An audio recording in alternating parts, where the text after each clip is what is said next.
আছে মই নাজানো অজিত ভূঞাৰ লগত কোনে কোনে যোগদান কৰিব দলটোত কোন আছে মই এইটোকে সুধিছোঁ মইতো দুদিনমানৰ পৰা দেখিছোঁ লাচিত বৰদলৈ আজিকালি বটদ্ৰৱা থানতে জড়িত অজিত ভূঞা আছিলে আৰু এইটো আৰু কোনো মইতো নাভাবোঁ যে এইটো কিবা বিশেষ আপোনালোকে গধূলি নিউজত দিব কোন কোন তেওঁৰ লগত জইন কৰিব যোৱাকালি দিনটোত ৰাইজৰ দলৰ এজন নেতাই মানে সামাজিক মাধ্যমত পোষ্ট এটা কৰিছে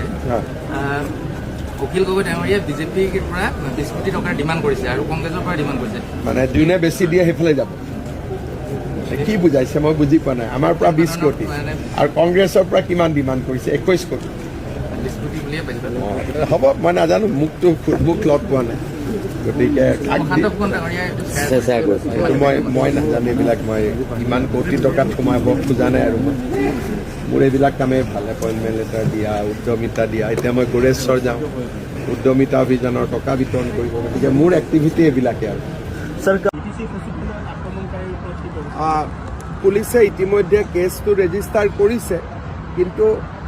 ইয়াত মই এইটোৱে বিচাৰোঁ যে সকলো যাতে শান্তি আৰু সমন্বয়ৰ মাজত থাকে আমাৰ ৰিপৰ্ট আহিছে গধূলি 7টাত আন্দোলন হৈছে দিনৰ 3টা বজাত ৰিপৰ্ট নেদেখাকৈ তাৰমানে বস্তুটোত কোনোবা উৰা বাতৰি হয়তো চলি আছিলে